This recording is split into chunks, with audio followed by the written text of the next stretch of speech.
नमस्कार और स्वागत है आपका वर्ल्ड ऑफ फाइन लर्निंग के इस प्लेटफॉर्म के ऊपर। हमने पिछले वीडियो में चैप्टर 6 का पार्ट 2 किया था। आज हम इसी चैप्टर को आगे बढ़ाएंगे, इसका पार्ट 3 लेकर के आए हैं। हमने पिछले लेक्चर में जाना था स्नो लाइन क्या होता है और इसके अलग अलग फॉर्म्स जाने थे, कुछ खास दुनिया भर के कुछ पीडमोंट ग्लेशियर्स के बारे में जाने थे, जैसे मलास्पीना के बारे में जाना था। तो ये एक ओवरऑल व्यू था पिछली बार। आज हम लैंडफॉर्म्स ऑफ हाईलैंड ग्लेशिएशन के बारे में जानेंगे, यानी उन हाईलैंड्स में जहाँ बर्फ पाई जाती है, आइस का अलग अलग फॉर्म पाया जाता है, वो लैंडफॉर्म को किस तरह प्रभावित करते हैं, ज़मीन को अपने होने से किस तरह से शेप करते हैं, ये आज हम जानेंगे। तो the topic is landform of highland glaciation.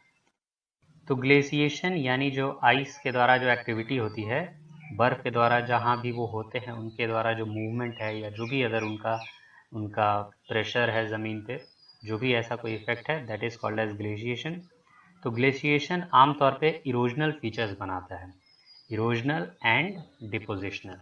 अब कोई भी चीज़ जो इरोजन करेगा वो कहीं ना कहीं उस इरोडेड मटेरियल को डिपोजिट भी करेगा। तो ग्लेशिएशन इफेक्ट के दौरान हाईलैंड्स में इरोजन होता है, जहाँ ऊंची जगह हैं, जहाँ से बर्फ़ सरकती है, जहाँ से आइस मूव करती है, वहाँ इरोजनल फीचर्स देखने को मिलेंगे। और जो लोलैंड है, यानी जहाँ वो बर्फ़ ऊपर से गिरते गिरते जहाँ आके बर्फ़ ठहरती है, वहाँ पे आपको डिपोजिशनल फीचर्स मिलेंगे। तो हाईलैंड ऊपर से ग्लेशियर्स जो हैं वो ऊपर से कुछ ना कुछ लेकर आएंगे, आइस जो है वो अपने साथ कुछ ना कुछ लेकर आएगा हाईलैंड से, और नीचे आके ज़मीन पे आके डिपॉजिट करेगा। और ये एक्सक्लूसिव फीचर्स नहीं है आइस के, यानी अलग अलग समय पे ये कार्य नहीं होते हैं। एक ओवरऑल वे में आइस ही ये सब कुछ करता है।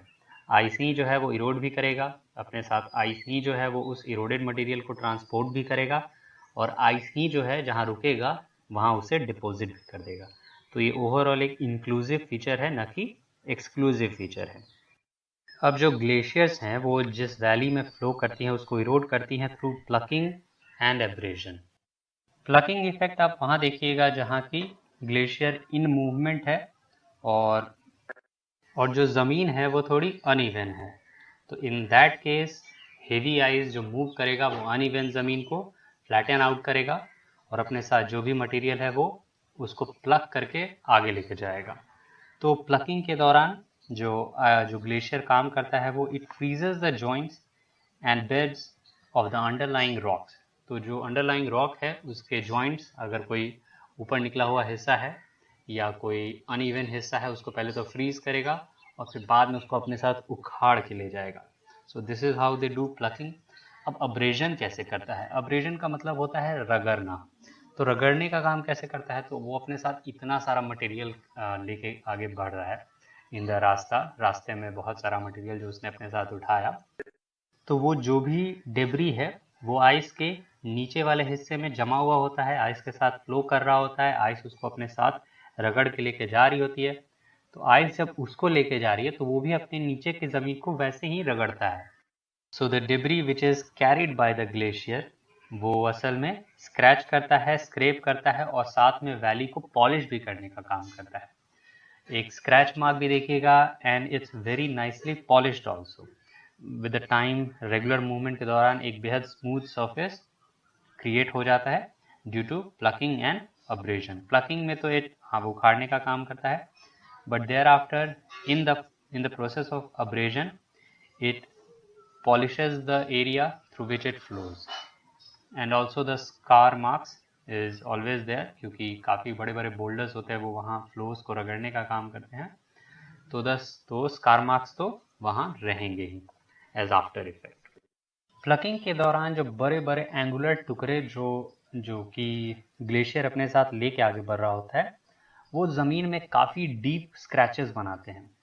आफ्टर इफेक्ट में जब आप देखिएगा कि एक ग्लेशियर वहाँ से चला गया है, ग्लेशियर पिघल चुका है, तो आप बहुत से इन रीजन्स में आफ्टर इफेक्ट में ज़मीन पे मानो किसी ने स्क्रैच किए हो, बड़े बड़े नाखूनों से स्क्रैच किए हो। तो क्योंकि जब कोई भी बोल्डर आइस अपने साथ तोड़ के आगे बढ़ता है तो उसके एंगुलर पार्ट्स अगर वो नीचे की ओर रह गए हैं तो वो काफ़ी गहरे स्क्रैचेस बनाते जाते हैं ज़मीन में अपने साथ। तो ये जो एंगुलर वाले जो हिस्से हैं, जो बड़े बड़े बोल्डर्स जो उसके साथ बढ़ रहे होते हैं, वो स्क्रैचिंग का काम मोस्टली करते हैं। और फाइनर मटेरियल्स जो होते हैं, जो भी हमने पीछे जाना कि एब्रेजन के दौरान जो पॉलिशिंग होता है, तो बड़े बड़े हेवी बोल्डर्स पॉलिशिंग का काम नहीं करेंगे। बोल्डर्स आते हैं, कुचलते हैं, बढ़ जाते हैं, रगड़ते हैं, बढ़ जाते हैं, काटते हैं, बढ़ जाते हैं। फाइनर मटेरियल्स जो है, जो आइस के साथ बहुत छोटे छोटे वाले जो टुकड़े हैं, और खुद आइस भी बहुत ज़्यादा स्मूथ नहीं होता है। आइस का खुद भी अपने आप में एक कोर्स टेक्सचर होता है। तो जो आइस और अपने साथ जो आइस फाइनर मटेरियल्स को लेके आगे बढ़ रहा है, वो जो रॉक फ्लोर है, वो जो नीचे की सतह है, उसको पॉलिश करने का काम करती है, उसको स्मूदन आउट करती है। बिल्कुल इरोजन पे बहुत से अदर इफेक्ट्स भी होते हैं। Other than movement of the ice, erosion को इफेक्ट करने वाले उस रीजन में अदर फैक्टर्स भी होते हैं, जैसे किस स्पीड से आइस फ्लो कर रहा है, क्या ग्रेडियंट है स्लोप की, क्योंकि आइस का स्पीड ज़्यादातर उसी से डिफाइन होगा कि जो ग्रेडियंट है स्लोप का वो कैसा है, ज़्यादा स्टीप है या बहुत हल्का स्टीप है। तो इस तरह से उसका स्पीड होता है डिटर्मिन।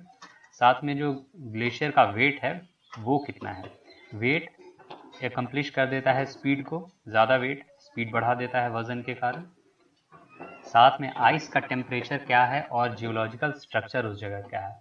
आइस टेम्परेचर अगर ज़्यादा स्ट्रांगली फ्रीज्ड आइस होगा, टेम्परेचर ज़्यादा लो होगा, तो आइस ज़्यादा मजबूती से ज़मीन को काटने का काम करेगा। वहीं अगर स्ट्रक्चर जो है ज़मीन का ये सॉफ्ट है या हार्ड है, उसी हिसाब से भी फर्दर इरोजन होगा। अगर ज़्यादा सॉफ्ट है तो ईजिली आइस के लिए, आइस शीट के लिए ईजी होगा इरोजन करना। अगर हार्ड मटेरियल है, नीचे हार्ड रॉक है, तो आइस को भी थोड़ी प्रॉब्लम आने वाली है इरोजन में। आइए अब हम कैरेक्टरिस्टिक्स जानते हैं हाईलैंड में। यानी चलो इरोजन तो हो गया, पर इरोजन के बाद किस तरह का आफ्टर इफेक्ट देखा जाएगा, किस तरह के सिनेरियोज वहाँ डेवलप होंगे। तो जिन हाईलैंड्स में ग्लेशिएशन का इफेक्ट होता है, वहाँ कुछ अलग ही फीचर्स डेवलप होते हैं। जैसे कि प्लेन्स में आप रिवर जो फ्लो करती है, तो प्लेन्स में आप एंड में रिवर के डेल्टा टाइप कुछ देखते हैं। डेल्टा रिवर्स फॉर्म करती है, मियांडरिंग करके ऑक्सबो लेक्स बनाती है। उसी तरह आइस जब फ्लो करती है, जो आइस शीट्स फ्लो करते हैं हाईलैंड्स में, वो भी अपने बाद कोई फीचर छोड़ जाते हैं। ऐसे फीचर्स जो ये रिकॉग्नाइज करने में हेल्प करते हैं कि ये हाईलैंड जो है, ये जगह जो है, ये कभी आइस शीट से प्रभावित हुई थी, ये कभी आइस के मूवमेंट से ये फीचर्स बने हैं यहाँ पे। तो पहला हमारा फीचर है कोरी, या उसको सर्क भी कहते हैं। तो ये जो कोरी या सर्क वाला जो फीचर है, ये हाईलैंड में तब डेवलप होता है जब ऊंचाई से आइस फ्लो करते हुए उसको कोई एक थोड़ा फ्लैटेस्ट सा ज़मीन मिलता है, जहाँ बहुत सारा आइस आके अचानक अकुमुलेट होता है। आइस अपने आप में बहुत भारी होता है, तो ये regular falling of the ice के कारण वहाँ की ज़मीन थोड़ी दबने लगती है, और दबते हुए एक छोटा सा कहिए या जैसा एरिया है उस हिसाब से एक डिप्रेशन वहाँ बन जाएगा। बाद में ये डिप्रेशन फर्दर इरोजन के कारण और ज़्यादा डीपनिंग होगा, और एक बार जब ये आइस मेल्ट हो जाएगा, एक बार जब ये आइस वहाँ से हट जाएगा, तो वहाँ पे जो ऑलरेडी फॉर्म डिप्रेशन है वो एक बेसिन की तरह आपको दिखेगा, जहाँ वाटर एक्युमुलेट हुआ तो लेक भी बन सकता है। तो ये एक, तो वही जो डिप्रेशन बना है उसी को कोरी या सर्क के तौर पे जानते हैं। अब कोरी और सर्क जब ये बना था, तब वहाँ आइस के अकुमुलेशन के कारण बना था।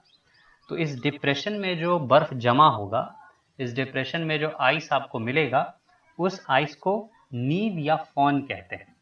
ये जो डिप्रेशन बना, जो माउंटेन के स्लोप वाले साइड, जहाँ पे आइस अचानक आके अकुमुलेट हो रहा है, स्लोप के कारण आइस लगातार वहाँ गिर रहा है, और वहाँ थोड़ा फ्लैटिश ज़मीन के कारण आइस को रुकने का जगह मिला, तो वहाँ पहले तो बना एक डिप्रेशन, और मैंने अभी भी आपको बताया कि वो डिप्रेशन कहलाता है कोरी या सर्क। उस डिप्रेशन में जब आइस था, तो जो वहाँ आइस होगा उसको नीव या फॉन कहते हैं। जो बहुत सारा आइस वहाँ जमा होगा उस डिप्रेशन वाले हिस्से में, उसको नीव या फॉर्न के तौर पे जानते हैं। ये एक और फीचर आपने जाना कि वहाँ अकुमुलेटेड आइस को क्या कहेंगे। आइस का एक और फीचर जानिए जिसको क्रेवासेस भी कहते हैं। यहाँ आप इमेज में देखिए कि क्रेवासेस किस तरह फॉर्म होते हैं। तो जब कोरी से बर्फ आगे बढ़ता है, अब इतना आइस अकुमुलेट हुआ कि ओवरऑल से ये आइस आगे बढ़ेगा ही। तो जब आइस आगे फ्लो करता है, इस डिप्रेशन से आगे आइस धीरे धीरे ओवर बर्डनिंग या बहुत ज़्यादा आइस हो जाने के कारण अब ये आइस आगे बढ़ेगा। तो आइस जब ये आगे बढ़ता है तो इसमें ब्रेकडाउन्स आते हैं, मतलब धीरे धीरे अब आइस थोड़ा बराबर वाले ज़मीन पे आ गया तो कहीं ऊंचा कहीं नीचा इसको मिलेगा।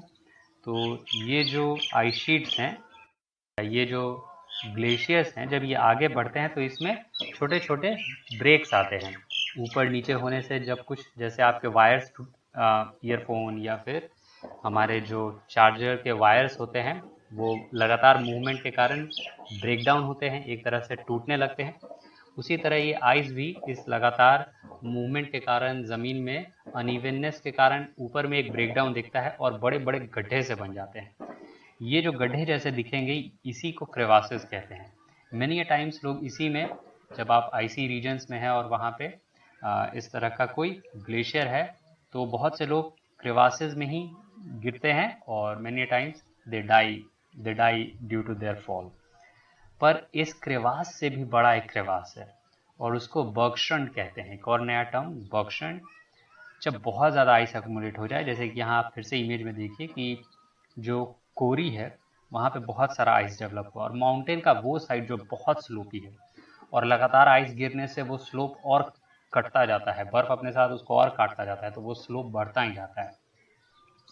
तो जब ये आइस आगे मूव करना शुरू होता है तो जो मेन हिस्सा है पहाड़ का और आइस के बीच जो वो डिफरेंस आता है और वो बहुत हाइट होता है, जब उसका हाइट बहुत ज़्यादा हो, दैट डीप गॉर्ज या फिर आइस के बीच जो एक गॉर्ज सा बन गया है, एक डीप डिप्रेशन जो बन गया है, उसी को बर्गशंड के तौर पे जाना जाता है।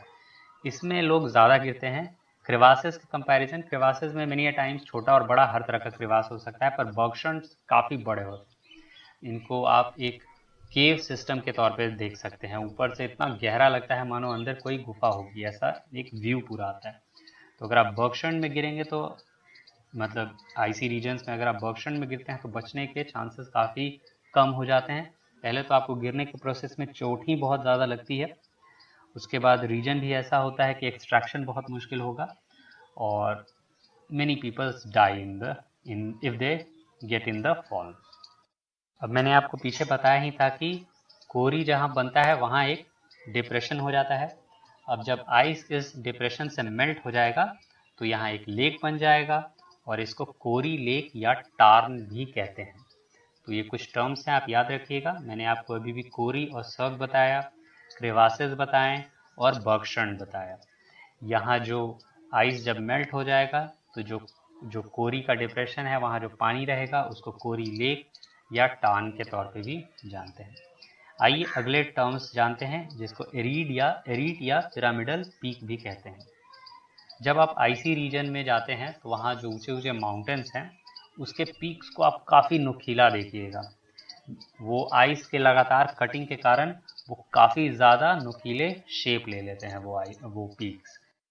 इस इमेज को देखिए यहाँ पे, जैसे मैंने बताया कि माउंटेन से फॉल करते हुए थोड़ी भी जगह मिलती है तो वहाँ कोरी का फॉर्मेशन होता है। अब माउंटेन के साइड में दो अगर कोरीज का फॉर्मेशन हो जाए तो उनको जो हिस्सा डिवाइड करता है उसी को एरीट के तौर पे हम जानते हैं। तो ये बेहद इजी डेफिनेशन था कि एरीट या पिरामिडल पीक किस तरह बनता है। तो ऑल 3 साइड्स ऑफ माउंटेन में या 4 साइड भी हो सकता है कि जो सर्क है उसका निर्माण हो, जो कोरी है उसका निर्माण हो।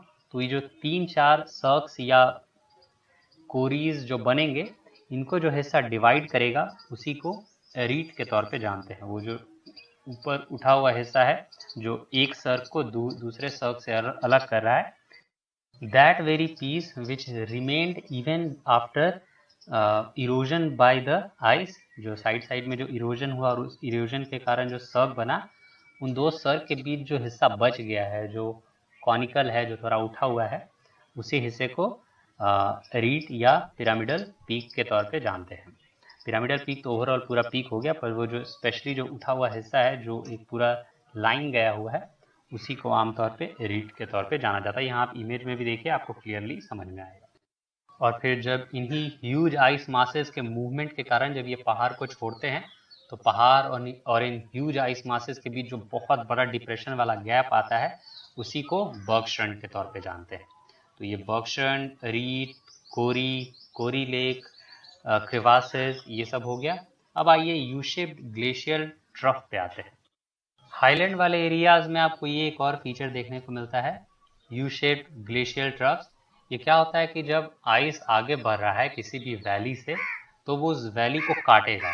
आइस का इतना वेट है, आइस खुद में इतना ऑब्जेक्ट को साथ साथ अपने साथ लेके चलता है, तो जो कटिंग प्रोसेस है एक दिन में नहीं होता है, 2 दिन में नहीं होता है, काफ़ी वक्त लगता है, बट इन द प्रोसेस वो काटता रहता है। इन लंबे समय में जब तक ग्लेशियल एक्शन कंटिन्यूड है, वो उस वैली को काटते रहता है।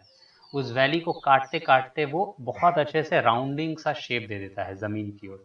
ज़मीन की ओर जो माउंटेन का जो साइड है उसको बड़े अच्छे से काट के स्मूदन आउट कर देगा, एक इवन शेप कर देगा जहाँ जहाँ से वो गुजरेगा, क्योंकि जो माउंटेन का जो भी हिस्सा निकला हुआ है उससे आइस टकराएगा, लगातार टकराते टकराते आखिरकार उसको उखाड़ी देगा। तो एक बड़ा अच्छा माउंटेन को शेप अप कर देता है। यहाँ एक इमेज में देखिए कि किस तरह से बड़े अच्छे तरीके से माउंटेन को पूरा धीरे धीरे फ्लो करके यू शेप में उसने काट दिया है। जो भी साइड्स हैं, जो भी एजेस हैं, उनको पूरा स्मूदन आउट कर दिया है, ज़मीन को भी स्मूदन आउट कर दिया है। तो आप हाईलैंड एरियाज़ के जो माउंटेनस एरियाज़ में घूमने कभी जाइएगा, तो ये आपको यू शेप्ड वैली अगर आप थोड़ा सा नोटिस करेंगे तो आपको वहाँ यू शेप्ड वैलीज ज़रूर दिखेंगे, क्योंकि अगर वहाँ ग्लेशियर इफेक्ट हुआ है तो ओवरऑल उसका साइड इफेक्ट या आफ्टर इफेक्ट के तौर पे जो माउंटेनस एरियाज़ है वहाँ रेगुलर इरोजन के कारण यू शेप्ड वैलीज ज़रूर फॉर्म हुई होंगी, होती ही हैं। हाँ, अभी रेगुलर कंस्ट्रक्शन या फिर अदर ज़रूरतों के कारण, माइनिंग वगैरह के कारण वहाँ काट दिया गया हो, शेप्स बदल दिए गए हों, फिर भी आपको कुछ ना कुछ आफ्टर इफेक्ट के तौर पे दिख ही जाएगा। अब एक बार जब ये आइस मेल्ट हो जाता है, जब एक बार इन माउंटेन्स से आइस ख़त्म हो जाता है, आइस पिघल जाता है, तो आइस बहुत जगह अपने वेट के कारण पीछे ज़मीन को थोड़ा दबा भी देता है, या किसी किसी किसी जगह पे काफ़ी ज़्यादा स्कॉच भी कर देता है, ज़मीन को काट देता है। और ये यू शेप वैलीज़ में बहुत लंबे तरीके से, मतलब एक छोटे दबे हुए डिप्रेशन टाइप बहुत से एरियाज आपको दिखेंगे। इन डिप्रेशंस में जब आइस मेल्ट हो जाता है तो वहाँ वाटर एक्यूमुलेट होता है। तो एक ही जगह वाटर नहीं एक्यूमुलेट होगा, कहीं वहाँ के डिप्रेशन में वाटर एक्यूमुलेट होगा। जैसे जैसे आइस उस वैली में आगे बढ़ा होगा, उस ज़मीन को काटा होगा, कहीं ज़्यादा डिप्रेशन, कहीं थोड़ा कम डिप्रेशन, और फिर वो आमतौर पे ये छोटे छोटे जो लेक्स वहाँ क्रिएट हुए हैं, ये छोटे छोटे कट्स के द्वारा आपस में कनेक्ट हो जाते हैं। तो ये मल्टीपल लेक्स जो वहाँ पे बन गए हैं और आपस में जो इनका कनेक्शन है, ये एक व्यू क्रिएट करता है रिबन लेक का। रिबन किस तरह से लॉन्ग होता है, तो ये जो लेक्स हैं, क्योंकि ये पर्टिकुलर अपने आप में छोटे छोटे बहुत से मल्टीपल लेक्स होते हैं, तो ये जब मल्टीपल लेक्स आप एक व्यू में देखिएगा तो ऐसा लगेगा किसी ने खूबसूरती से लेक्स को आपके सामने सजा रखा है। इसीलिए इन लेक्स को जो एक सीधे स्ट्रेट लाइन या एक सीधे एक स्ट्रेच में फॉर्म होते हैं, इनको एज अ रिबन लेक भी कहा जाता है, क्योंकि ये जो फॉर्मेशन है उनका, ये एक वैली में है, वैली में एक स्ट्रेच में है, सीधे है, वहाँ है, फिर उसके बाद एक, और एक ऐसा लगता है एक कंटिन्यूअस रिबन सा शेप बना रहे हैं। ऐसा एक व्यू दिखेगा आपको किसी न किसी पॉइंट से। अब उस यू शेप वैली में खड़े होइएगा जाके, और कोई वहाँ ह्यूमन डिस्टर्बेंस नहीं है, तो एक रिबन व्यू देता है।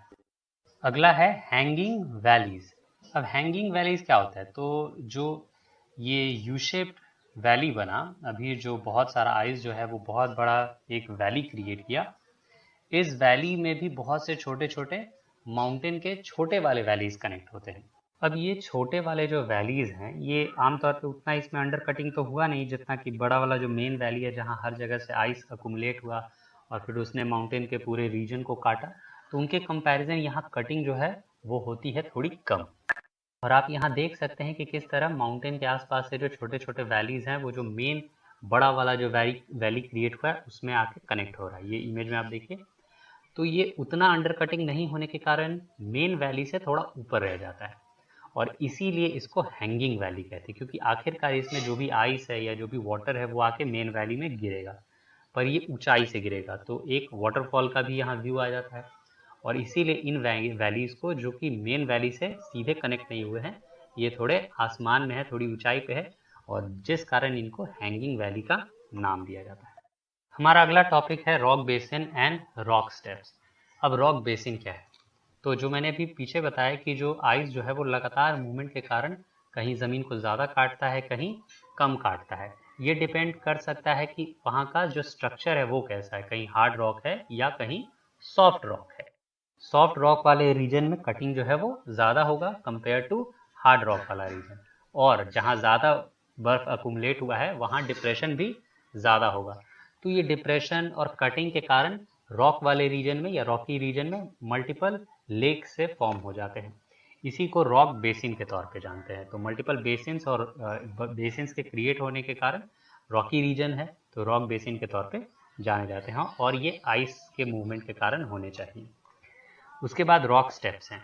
अब लगातार आइस मूव कर रहा है, तो ये ऊंचाई से आ रहा है नीचे की ओर, तो ये लगातार कटिंग कर रहा है। तो ऊंचाई के हिस्से में कंपैरेटिव कटिंग ज़्यादा होगा, और नीचे वाले हिस्से में जैसे जैसे आएगा वो जो है वो कटिंग में थोड़ा स्लो मतलब थोड़ा स्लो होता जाएगा, क्योंकि स्पीड भी कम होगा, ओवरऑल उसका जो फोर्स है वो भी थोड़ा घटता जाएगा। पर ये कटिंग के दौरान ऊंचा वाला हिस्सा कंपैरेटिव नीचे वाले हिस्से से ऊंचा ही रहेगा। तो ऊंचाई में कुछ कटिंग, फिर उसके नीचे आके फिर कुछ कटिंग, फिर उसके नीचे आके फिर कुछ कटिंग। तो ये अगेन एक सीढ़ी सा व्यू देता है ये इरेगुलर कटिंग के कारण। तो ये एक आइस के जो डिफरेंशियल मूवमेंट है उसके कारण तो हुआ ही है। एक और कारण इसके होने का हो सकता है कि जो जो रॉक है उसका स्ट्रक्चर जो है वो लगातार बदल रहा है। इस लगातार रॉक के आ रहे स्ट्रक्चरल चेंज के कारण जो कटिंग है अगेन वैरी करता है। और ये हमें ओवरऑल जब ये कटिंग हो गया, जब ये सारा आइस ने कटिंग वटिंग का काम कर लिया, और फिर जब बाद में जब आइस पिघल जाता है, और फिर हमें ये सीढ़ी सा दिखता है, और जहाँ ये सीढ़ी वाला स्ट्रक्चर फॉर्म होगा आइस के कटिंग के कारण उसको रॉक स्टेप्स के तौर पे जानते हैं। लैंडफॉर्म ऑफ हाईलैंड ग्लेशिएशन में जो हमें आखिरी फीचर जो भी फिलहाल देखना है वो है मोरेन्स। पहले तो आप ये समझ लीजिए कि मोरेन होता क्या है। तो मोरेन पत्थर के वो छोटे छोटे टुकड़े हैं जो आइस अपने साथ लेके आगे बढ़ रहा होता है। अब जब आइस का एंड आ रहा है तो वो इन मोरेन्स को डिपॉजिट कर देगा। अब डिपोजिशन के हिसाब से मोरेन्स को थोड़ा अलग अलग रिकॉग्नाइज किया जाता है। तो आइस का आप एक रिवर इमेजिन करो, उस रिवर के जो साइड में जो बोल्डर्स या पत्थर इकट्ठा हुए उन मोरेन्स को लेटरल मोरेन्स के तौर पे जानते हैं। जो साइड में जो भी पत्थर अपने बैंक की ओर, मान लो रिवर बैंक जो होता है, उसी तरह आइस का जो आइस रिवर का जो बैंक है यानी अपने किनारे पे जो वो पत्थर जमा करेगा उसको एज अ लेटरल मोरेन के तौर पे जानते हैं। अब आइस हो सकता है एक दो जगहों से आ रहा हो, तो इधर वाला आइस राइट साइड से आ रहा है, आइस लेफ्ट साइड से आ रहे आइस से मीट करे, और दोनों अपने अपने मोरेन्स बीच में जमा कर दें, यानी राइट और लेफ्ट के बीच में सेंटर में कुछ वो जो अपने साथ जो रिमेन्स जो बोल्डर्स लेके आए हैं उनको जमा कर दें। तो अगर बीच में इस तरह के मोरेन्स जमा होते हैं तो उनको मीडियल मोरेन कहते हैं। ठीक है, तो जो साइड में जो पत्थर वगैरह इकट्ठे हो, जो जो जो डेब्रिस है वो जमा हो, उसको लेटरल मोरेन कहते हैं। जो बीच में जमा हो उसको मीडियल मोरेन कहते हैं। और जो जो आइस जो हमारा मूवमेंट में जो आइस है, जो आइस का रिवर है, जो उसका मुंह है जिसको स्नाउट कहते हैं, जिधर की ओर आइसी रिवर अपना बढ़ रहा है, तो उसका जो मुंह है या जो उसके सबसे आगे का हिस्सा है जिसको स्नाउट के तौर पे कहते हैं, वहाँ जो वो मोरेन डिपॉजिट करेगा, वहाँ जो वो डेब्रिस डिपॉजिट करेगा, उसको कहते हैं हम लोग टर्मिनल मोरेन। जो सबसे आगे वाले हिस्से में, यानी अब उससे आगे आइस नहीं बढ़ रहा है, वहाँ वो थक हार के अपने सारे पत्थर वत्थर जो भी लेके आया था अब सब वो आगे ही डिपॉजिट कर रहा है, तो उसको टर्मिनल मोरेन के तौर पे जानते हैं। तो ये मोस्ट ऑफ द फीचर हो गए जो आपको हाईलैंड ग्लेशियर वाले एरियाज में मिलेंगे।